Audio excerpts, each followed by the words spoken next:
গ্রামের প্রান্তে এক ছোট্ট কুঁড়েঘরে থাকে কাঠুরিয়া রফিক। তার সংসার ছোট, কিন্তু মনের দিক থেকে সে অনেক বড়। প্রতিদিন সকালে সে কাঁধে কুঠার নিয়ে বেরিয়ে পড়ে জঙ্গলে জীবিকার খোঁজে। রফিক, আজ একটু তাড়াতাড়ি ফিরো, ছোট ছেলেটা কাশছে বারবার।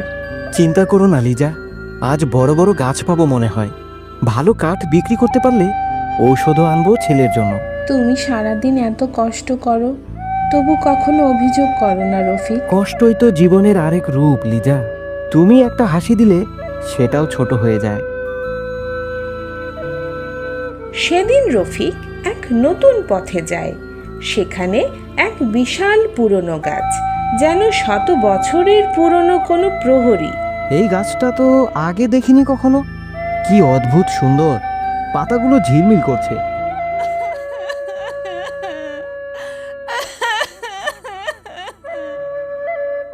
কে কে কাঁদছে ওখানে?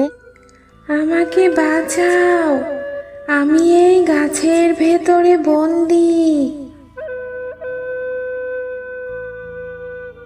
কিন্তু কে তুমি, আর গাছের ভেতরে কিভাবে কথা বলছো? আমি বন পড়ি, এক দুষ্টু জাদুকর আমাকে এই গাছে বন্দি করেছে।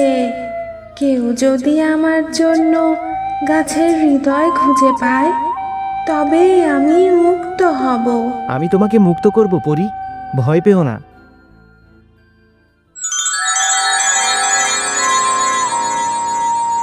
এটা কি কুঠার? কিন্তু এটা তো জ্বলছে।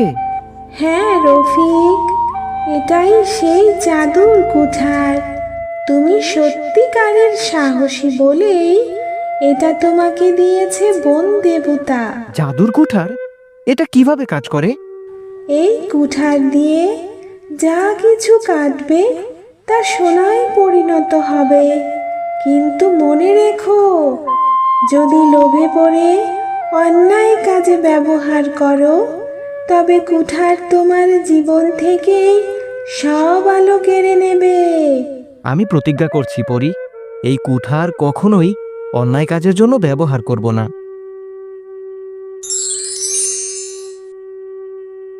তুমি আমাকে মুক্ত করেছো রফিক।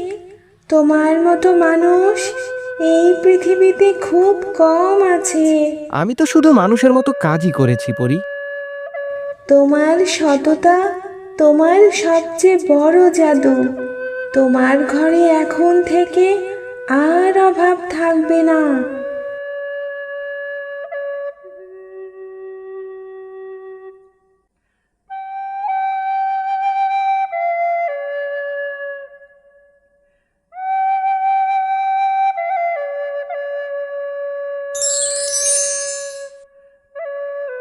এটা এটা কিভাবে সম্ভব রফিক? কাঠটা সোনা হয়ে গেল। এটা বনপরীর উপহার, কিন্তু মনে রেখো, এটা শুধু আমাদের জীবনের প্রয়োজন মেটাতে ব্যবহার করব, লোভে নয়। তুমি যেমন ভালো মানুষ, তেমন মানুষ হলে জাদুকরও হার মানে।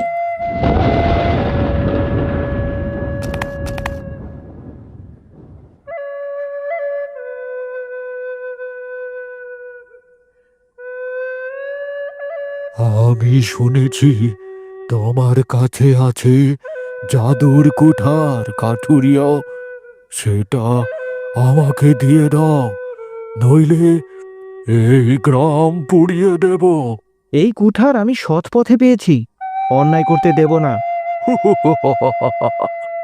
তোমার সততা তোমার দুর্বলতা হবে রফিক। রফিক, সাবধান, ওর চোখে আগুন জ্বলছে।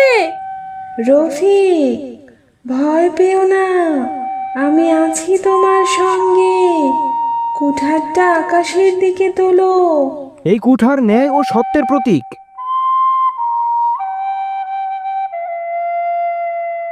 না, আমি পরাজিত হতে পারি না।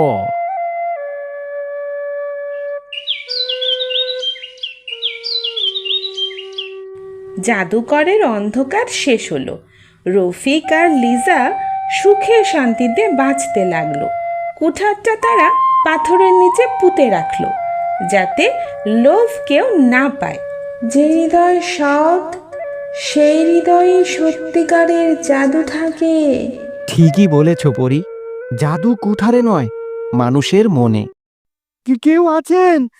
আপনি মানুষ নাকি? কথা বলুন। নিচে থেকে বেরিয়ে আসে একটা শুকনো কালো হাত, আর তাল গাছে। গ্রামের এক প্রান্তে খালের ধারে সারি সারি তাল গাছ। গ্রামবাসী একে বলে তালতলা। দিনে জায়গাটা শান্ত, কিন্তু রাতে গাছগুলোর পাতার ফাঁকে ফাঁকে নাকি ফিসফাস শব্দ শোনা যায়। কেউ বলে ওটা বাতাস, আবার কেউ বলে ওগুলো মৃতদের কণ্ঠস্বর। ভাই, তুই আবার তালতলার দিক দিয়ে যাচ্ছিস? মানুষ ওই পথ ধইরা যায় না এখন। গত সপ্তাহে তো রহমত কাকার গরু হারাই গেল ওইখানেই। তুই ভয় পাইস না হালিমা, গরু হারাইছে মানে এই না ভূতে খায়া ফেলাইছে। এইটা কপালের দোষ। তালতলাতে গাছপালা ভর্তি জায়গা, হয়তো গরু হারাই গেছে। তুই যেভাবে এইসব কথা বলিস না ভাই, আমার বুক ধড়ফড় করে। রাতের সময় ওই গাছগুলো দেখছিস না, কেমন ভয়ানক লাগে। ভয় পাইস না বোন, ভয়ও একরকম পরীক্ষা। সবাই ভয় পাইলে কেউ কিচ্ছু জানতে পারবে না। আমি আজিম চাচার কাছে যাবো, উনি নাকি জানে তালতলার পুরনো কাহিনী। তুই সাবধান থাকিস ভাই, ওইখানে যাওয়া মানুষ নাকি বদলায় যায়। রহিমের মনে কৌতূহল জাগে, তালগাছেরা যদি সত্যি কথা বলে তবে তারা কি বলে? এই প্রশ্নের উত্তরই তাকে নিয়ে যায় এক ভয়ঙ্কর সন্ধ্যার দিকে। তুই তালতলার কথা জানতে চাস? এই গ্রামের মানুষ এখন ভুলে গেছে, কিন্তু আমি দেখছি ওই গাছগুলো এক সময় মানুষ ছিল। মানুষ মানে? 50 বছর আগের কথা। এই গ্রামেই ছিল এক বউ, নাম রহিমা। ওর স্বামী তালতলার পাশে মাটি কাটার কাজ করত। একদিন হঠাৎ হারিয়ে গেল, কেউ আর তাকে খুঁজে পায়নি। বউটি কান্না করতে করতে তালতলার পাশেই বসে থাকতো। এক রাতে বজ্রপাত হয়, আর সকালে দেখা যায় একটা নতুন তাল গাছ ওখানে গজায়। তারপর প্রতি বছর যতবার কারো মৃত্যু হতো, ততবার একটা করে তাল গাছ বাড়তো। চাচা, আপনি কি সিরিয়াস? গাছ আবার মানুষ হইতে পারে নাকি? রহিম, তুই বিশ্বাস না করলেও হইব, কিন্তু রাইতের বেলা ওইখানে দাঁড়াইয়া শুনিস, পাতার ফাঁকে কারো কান্নার শব্দ আসবো। ওইটা হাওয়া না, ওরা কথা কয়। তাইলে আমি আজ রাইতেই যামু, নিজের চোখেই দেখি। না, ভুল করিস না বাপ, ওরা মানুষের চোখে দেখা জিনিস না। যদি তারা তোরে চিনা ফেলে, তখন তুই আর ফেরত আসতে পারবি না।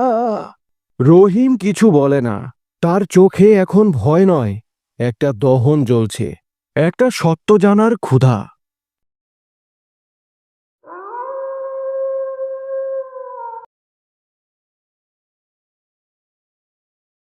চাচা মিথ্যা কথা কইতেই পারে না, কিন্তু ভয়ও তো লাগতাছে না।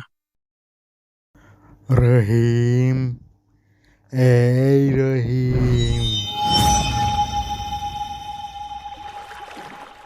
কে কে কে কে কে কে কে কে কে আছে ওখানে?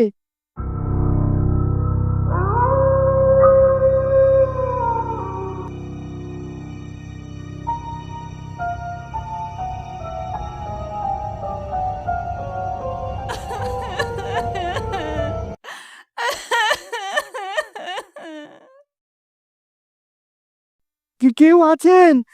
আপনি মানুষ নাকি? কথা বলুন। আমাকে ফেরত নে, আমাকে কবর থেকে তুলে নে।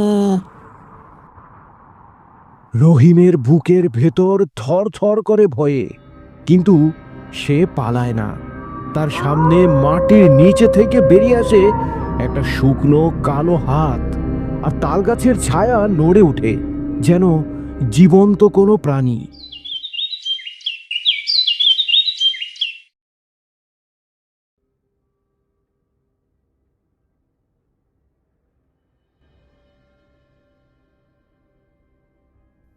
ভাই, রহিম ভাই, কোথায় গেলি?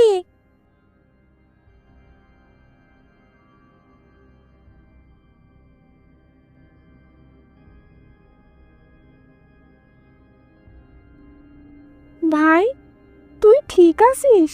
ওরা কথা কয় হালিমা, আমি শুনছি, সারা রাত ধইরা শুনছি। ওরা চায় শান্তি। ওরা বলে নিচে মাটির ভিতরে অনেক কবর আছে, যেগুলায় কোনো নাম লেখা নাই। ওরা আলো চায়। তুই তো ভয় পাচ্ছিস না ভাই? ওটা তো ভূত। ভূত না, তারা মানুষ যারা হারায় গেছে। আমাদের ভয়ই তাদের বন্দি কইরা রাখছে। আমি চাইতাছি ওগো জন্য একটা প্রদীপ জ্বালাইতে। তুই এমন কথা কইস না ভাই, তোর চোখ কেমন লাগতেছে, অন্যরকম। সেই রাতেই গ্রামের মানুষ দেখে তালগাছগুলোর নিচে এক সারি প্রদীপ, যেন আত্মাদের উৎসব। আর রহিম সকালবেলায় আর কেউ তাকে খুঁজে পায়নি, শুধু নতুন এক তালগাছ গজায় তালতলার মাঝে। আরেকটা গাছ বাড়লো, মানে আরেকটা আত্মা শান্তি পাইলো। তালতলা আজও আছে। রাতে গেলে বাতাসে এখনো ফিস ফিস করে কেউ বলে, আমরা ছায়া না, আমরা গল্প, যারা বেঁচে আছে পাতার ফাঁকে।